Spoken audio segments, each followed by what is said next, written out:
அஸ்ஸலாமு அலைக்கும் வரஹ்மத்துல்லாஹி வபரகாத்துஹு.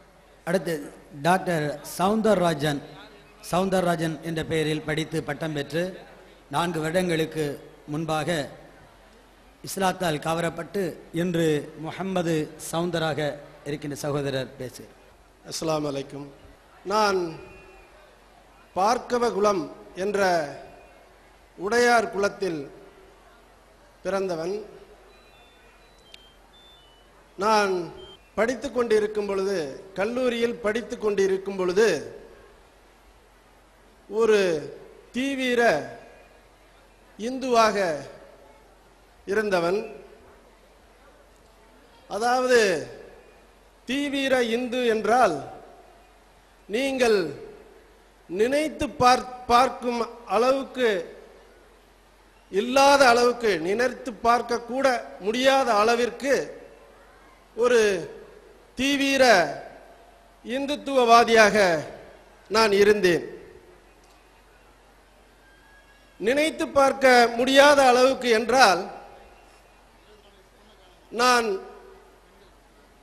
பயாலஜிக்கல் வெப்பன்ஸ் என்ற ஒரு ஆயுதத்தை தயார் செய்யும் அளவிற்கு, அது ஏனென்றால் இந்த இந்தியாவில் உள்ள ஒட்டுமொத்த முஸ்லிமையும் கொன்று குவிக்கும் அளவிற்கு தீவிரமான ஒரு ஆயுதம், நுண் உயிரியல் ஆயுதம் என்று பெயர் தமிழிலே. அது ஏனென்றால் ஒரு மனிதன் ஒரு வெறியனாக இருந்தால் அவன் கத்தியால் குத்தி கொள்ள வேண்டும் என்று நினைத்தால் அவனால் முடிந்த அளவில் ஒரு 50 பேரையோ 100 பேரையோ குத்தி கொள்ள முடியும். அல்லது ஒரு பாம் வைப்பதாக இருந்தாலும் கூட சில 1000 பேர்களை மட்டும்தான் கொள்ள முடியும். அதற்குள்ளே அவர்களை பிடித்து ஜெயிலிலே தள்ளி விடுவார்கள், அல்லது மரண தண்டனை கூட கொடுக்கலாம். ஆனால் இந்த நுண்ணுயிரியல் ஆயுதம் என்றால் அதை பிரயோகப்படுத்துபவர் யார் என்று கண்டுபிடிக்கவே முடியாது. அவரை அரெஸ்ட் செய்யவும் முடியாது. அவரை ஜெயிலிலே போட்டால் கூட அங்கே ஜெயிலிலே உள்ள ஆளுகளையும் கொன்று விடலாம். பிடிக்க வர்ற போலீஸையும் கொன்று விடலாம். அப்படி ஒரு உன்னதமான ஒரு ஆயுதம். அதற்கு அதை தயார் பண்ணுவதற்கு மிகவும் கஷ்டப்பட வேண்டிய அவசியம் இல்லை. மிகவும் எளிமையாக தயார் பண்ணலாம். அதாவது வீட்டிலே சமைக்கின்ற குக்கரை ஒரு பெட்ரி பிளேட் என்ற ஒரு பிளேட், இனாகுலேஷன் நீடில் என்ற ஒரு நீடில், இது மாதிரி ஒரு மிகவும் அடிப்படையான ஒரு பொருள்கள் இருந்தால் போதும், அதை தயார் செய்து விடலாம்.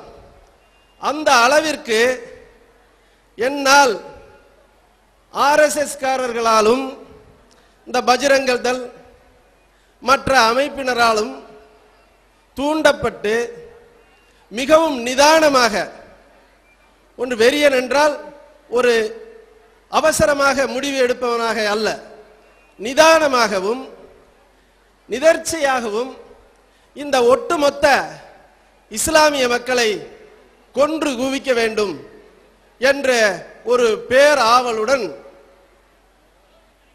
உருவானவன் தான் உங்கள் முன் நிற்கும் இந்த முகமது சவுந்தரராஜ மாறிய நான். ஆனால் இந்த தீவிரமாக இருக்கும் பொழுது எந்த ஒரு முஸ்லீமும் இஸ்லாத்தை பற்றி என்னிடம் கூறவில்லை. நான் மிகவும் தீவிரமாக இருக்கும் காலத்தில் ராமமூர்த்தி என்ற ஒரு ஐயர், திருவண்ணாமலையில் மிகவும் பெரிய குடும்பத்தை சேர்ந்த, நேருவுக்கு மிகவும் நெருங்கிய நண்பரான ஒரு ஐயர் தான் என்னிடம் வந்து, நீ நன்றாக படித்தவன், படிப்பிலே மிகவும் தேர்ச்சி பெற்று நல்ல அறிவாளியும் கூட, அப்படி இருக்கும் பொழுது நீ இஸ்லாத்தின் மேல் இவ்வளவு வெறுப்புற காரணம் என்ன? அவர்களை பற்றி ஏதாவது உனக்கு தெரியுமா? அல்லது அவர்களுடைய வேத நூலை பற்றி ஏதாவது உனக்கு அறிமுகம் உண்டா? இப்படி எதுவுமே தெரியாமல் ஒரு சமூகத்தாரின் பேர் இவ்வளவு ஆத்திரம் அடைய காரணம் என்ன? முதலில் இஸ்லாம் என்றால் என்ன, அதன் தோற்றம் என்ன, அது எப்படி மக்களிடம் பரவியது என்று தெரிந்து கொண்டு அதில் நியாயம் இருந்தால் அவர்கள் மேல் கோபப்படு என்று அவர் முதலில் எனக்கு எடுத்துரைத்தவர் ஒரு ஐயர். அதன் பின்பு நான் இஸ்லாத்தை பற்றி அதிகமாக தெரிந்து கொள்ள ஆசைப்பட்டேன். அதே சமயத்தில் இந்து என்றால் யார் என்று தெரியவும் ஆசைப்பட்டு இன்று இஸ்லாமியனாக, ஒரு சுத்தமான இஸ்லாமியனாக நான் வாழ்ந்து கொண்டு என்னுடைய சமுதாய மக்களையும் இந்த அற்புதமான இஸ்லாத்தின் பால் அவர்களை அழைத்து வர வேண்டும் என்ற தவா பணியிலும் நான் ஈடுபட்டு கொண்டிருக்கிறேன். இப்படி இருக்கும் பொழுது இங்கு உள்ள லட்சோப லட்சம் முஸ்லிம்களுக்கு நான் ஒரு 2 மணித்துணிகள் செலவழித்து இந்துக்கள் என்றால் யார் என்று அவர்களுக்கு நான் சொல்ல விரும்புகிறேன். இந்து என்ற ஒரு பெயர் ஒரு மதத்தையோ ஜாதியையோ குறிப்பது அல்ல. அது ஒரு ஜியோகிராபிக்கல் நேம், அது ஒரு பூகோள பெயர், அது ஒரு தனிப்பட்ட ஒரு மதமே அல்ல. பார்ப்பனர்கள், அதாவது ஐயர்கள், தனியாக அடி உதை வாங்குவதற்கு பயந்து கொண்டு அந்த இண்டஸ் வேலி சிவிலைசேஷன் என்பார்களே, சிந்து சமவெளி நாகரிகம் என்ற அந்த சொல்லில் இருந்து திரிந்து வந்ததுதான் இந்த இந்து என்ற ஒன்று. ஜாதிகள் தான் இருந்ததே ஒழிய இந்தியாவில் அந்த இந்து என்ற ஒரு மதம் இல்லவே இல்லை.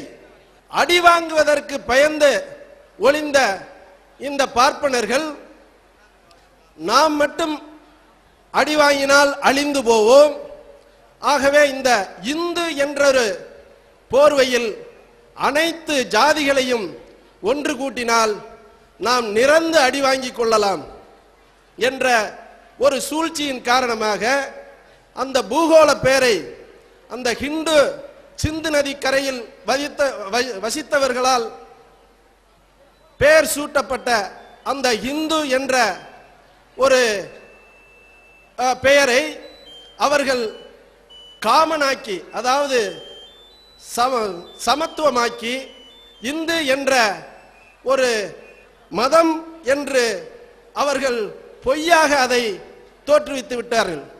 ஆகவே இந்து என்பது ஒரு மதமோ மார்க்கமோ அல்லவே அல்ல. அது ஒரு பூகோள பெயர்.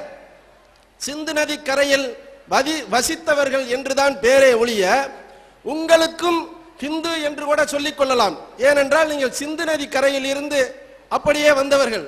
ஆகவே அது ஒரு தனி ஒரு மதமாக சித்தரிப்பவர்கள் யார் என்றால் பிராமணர்கள் மட்டும்தான் என்ற ஒரு உண்மையை, ஆராய்ச்சி பூர்வமான ஒரு உண்மையும் அதற்கு சான்றுகளும் நிறைய இருக்கின்றன.